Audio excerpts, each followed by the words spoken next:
ওসমান হাদির খুনির বিচারের দাবিতে আপনারা যেমন শাহবাগে জড়ো হয়েছেন, আমি বিশ্বাস করি সেখানে নিশ্চয়ই আপনারা দীপুচন্দ্র দাসের বিচারের দাবিও তুলেছেন। দীপুচন্দ্র দাসকে যেভাবে বীভৎসভাবে প্রথমে পিটিয়ে তারপরে তাকে গাছের সাথে বেঁধে জ্বালিয়ে পুড়িয়ে মেরে ফেলা হয়েছে, ওই সমস্ত হত্যাকারীদের আমি অবশ্যই ফাঁসি চাই। আমাদের দেশে একজন মানুষ যে কিনা হচ্ছে অন্য ধর্মের মানুষ আরেকটি ধর্ম সম্পর্কে অনেক বেশি জানবে না, যদি সে দুই একটা কথা ভুলভাল বলেও থাকে, কারো কোনো অধিকার নেই সেই মানুষটা কিভাবে পুড়িয়ে মেরে ফেলার।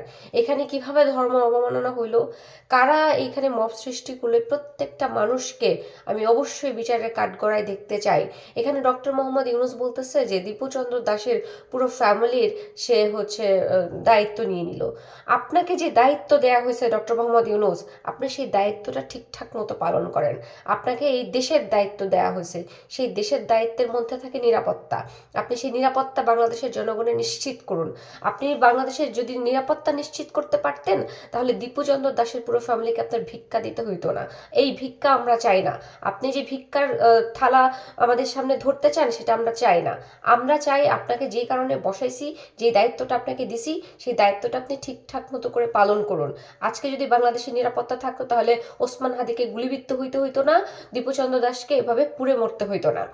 আর এদিকে মোস্তফা সরোয়ার ফারুকী বলতেছে যে উদীচীর দায়িত্ব সে নিল।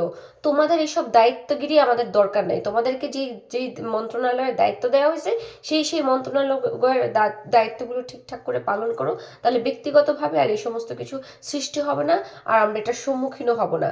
দীপুচন্দ্র দাস এবং ওসমান হাদি দুজনকে যারা গুলি করেছে, যারা পুড়িয়ে মেরেছে, প্রত্যেকটা খুনের বাংলাদেশের মাটিতে হইতে হবে।